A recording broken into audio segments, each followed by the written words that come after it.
Una vez más, gracias por permanecer ahí, por nuevamente estar escuchando ahí del otro lado. Continuamos con el texto de Eric Hensen y con el capítulo que se llama Entornos enriquecidos y cerebro. En un primer video hemos visto rápidamente las características del cerebro y su forma de desarrollo. Ahora veremos cómo hacerlo. Nosotros no tenemos capacidad ni forma, ni es deseable que interrogamos directamente sobre el cerebro, sino a partir de una forma de aprender y una forma de enseñar a otros a aprender. ¿Cómo logro que un entorno sea enriquecedor? Esta sería por ahí la pregunta importante de esta situación. El texto nos va a hablar de dos cuestiones fundamentales. Primero, el aprendizaje debe implicar un reto y debe ser novedoso para el sujeto. Que implique un reto en el sentido de un desafío, que le implique la necesidad de hacer un esfuerzo, de buscar un resultado deseable y de la posibilidad de llegar. Por supuesto que no debe ser esto un reto, un desafío imposible. Debe ser algo a lo que uno pueda arribar, pero que sea necesario un esfuerzo. Tendríamos que hablar entonces de un material novedoso. Una persona haciendo siempre lo mismo, por supuesto que no está aprendiendo absolutamente nada. Salvo que, si no hablamos de un material novedoso, por lo menos deberíamos hablar de un cambio de estrategias. Una persona que ya sabe andar en bicicleta, podríamos pedirle ahora, bueno, ya lo tenés claro, ahora soltá el manubrio y empezá a andar sin manos.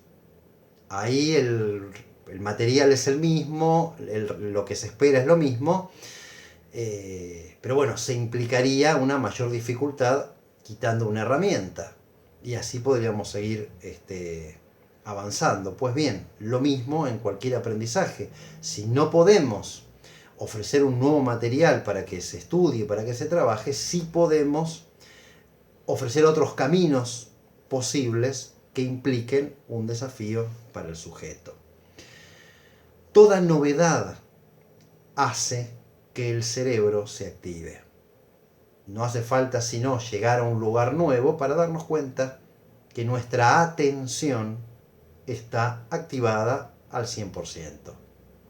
Uno puede ir caminando por su casa o por las calles de su barrio muy tranquilo y pensando en otra cosa, pero cuando uno está en un lugar que no conoce, es muy poco lo que nos queda para pensar en otra cosa que no sea ver qué lugar es este, de qué se trata, qué debería ser acá, por dónde debo andar.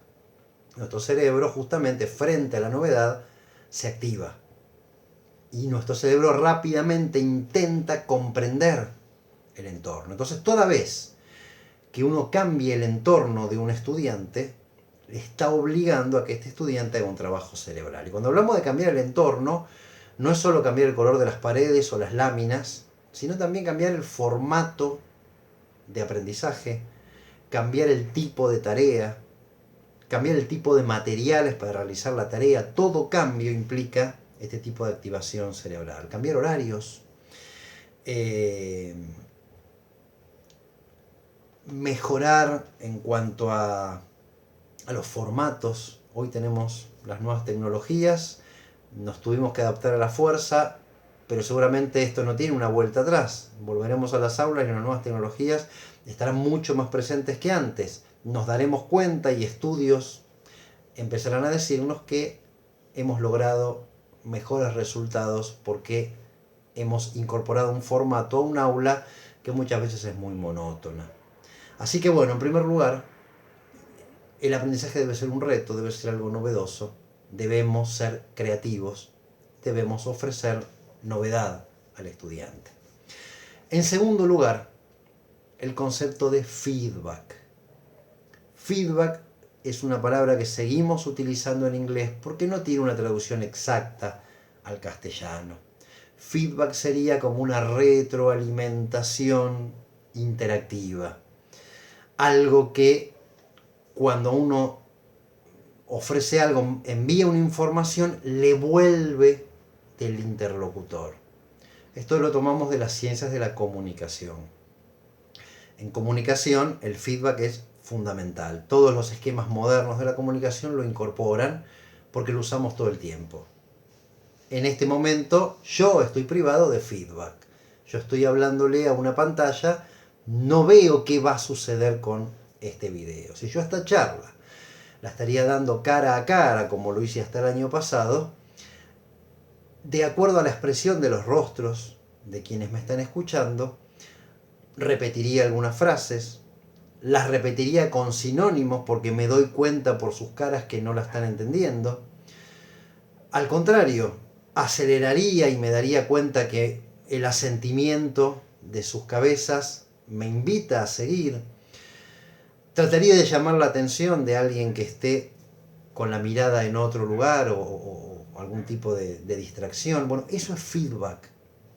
Sin querer, todos los que escuchamos a otro devolvemos algo y este que habla, más consciente o más inconscientemente, toma eso y reajusta la comunicación. Bueno, esto es comunicación. Pero cuando hablamos de feedback y aprendizaje, ¿de qué estamos hablando? Bueno, nuestro cerebro para aprender depende de la experiencia. Y la experiencia no es una acción impensada. Justamente decimos que un sujeto tiene experiencia cuando nos puede contar muchas anécdotas de su vida.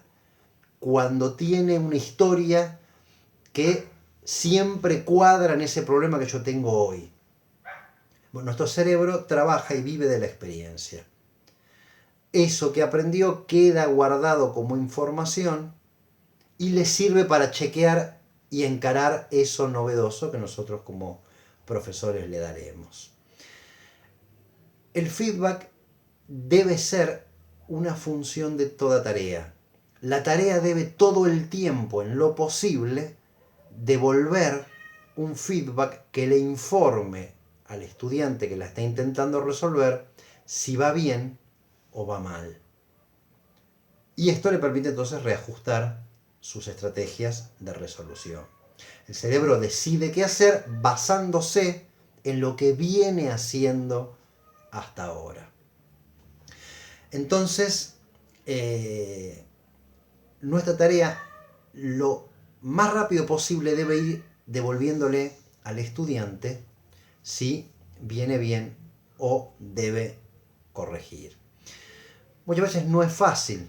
Muchas veces es tarea del docente que debe ir acercándose todo el tiempo a hacer devoluciones al estudiante. Pero hay tareas que en sí mismas devuelven algo. Hay ejercicios complejos de matemática que ya nos dan el resultado. Y nosotros tenemos que ir viendo con nuestro proceso si nos vamos aproximando o ya nos damos cuenta que no nos va a dar de ninguna manera y tenemos que revisar el proceso. Quizá el ejemplo más sencillo, que por supuesto no aplica para ninguna de las materias que enseñarán los que están escuchando este video, pero el ejemplo más sencillo sería copiar un dibujo. Yo tengo de un lado la imagen que quiero copiar y tengo mi dibujo, y cada línea que yo voy realizando acá, estoy mirando si se parece o no se parece a lo que tenía yo que copiar. Este es un feedback permanente. Y ahí tendré que estar con mi goma y con mis correcciones o rompiendo y haciendo uno nuevo. Pero no me hace perder el tiempo. Como estoy todo el tiempo comparando, puedo reajustar y llegar al producto final. Una buena estrategia para el feedback y para otras cosas de buena salud cerebral es el trabajo en grupo. Trabajar en grupo produce justamente en este intercambio ver dónde estoy parado. Cuando hablamos de trabajo en grupo, debe ser un trabajo en grupo donde efectivamente se discuta, se intercambien ideas y se trabaje. Se van a encontrar ustedes que cuando estén en la escuela media y den un trabajo en equipo, si son 10 preguntas y 5 integrantes del equipo, dividirán 2 para cada uno, trabajarán individualmente, atarán eso con alambre y nos lo entregarán. Bueno, hay que romper con esa lógica. El verdadero trabajo en equipo implicaría debate, discusión, implicaría que yo tenga que afinar mis argumentos para intentar convencer al otro, pero que a la vez escuche el argumento del otro y me sirva para incorporarlo a mi propio argumento. Y ahí, en ese ida y vuelta, en ese feedback, hay verdadero desarrollo cerebral. Un valor agregado del trabajo grupal es sentirse valorado. Sentirse valorado libera endorfinas. Sentirme que trabajo con amigos hace lo mismo que producen los payamédicos ahí con los enfermos. El cerebro libera endorfinas, que son las hormonas del placer, y uno puede estar más cómodo y uno puede entonces trabajar mejor. Brevemente, el libro cierra el capítulo hablando de, bueno, qué contenidos deberíamos estar dando. Y nos da 5 tipos distintos de contenidos, que en realidad son 4 porque termina hablando después del entorno. Pero primero, lectura. Lectura y lenguaje. Dicen los estudios que a partir de los 6 meses de vida, ese bebé está durmiendo en la cuna y debería haber un papá o una mamá o quien cumpla la función que le lea cuentos. Ya lo estás incorporando en el mundo del lenguaje. Ya ese cerebro empieza a hacer conexiones. Por supuesto que no vas a saber leer más rápido, ni vas a saber hablar más rápido probablemente, pero sí se va a meter en el mundo del lenguaje, en el mundo de lo simbólico, en el mundo de la palabra. Leer cosas que no conozcamos, términos que no conozcamos, que nos obliguen a la investigación, produce desarrollo cerebral. Aprender nuevos idiomas es quizá una de las tareas más complejas que puede realizar un ser humano. Antes de la pubertad se puede aprender cualquier idioma con mediana dificultad. Después de la pubertad la plasticidad neuronal es bastante menor, pero así todo haríamos bien en aprender un nuevo idioma. Esto produce desarrollo cerebral.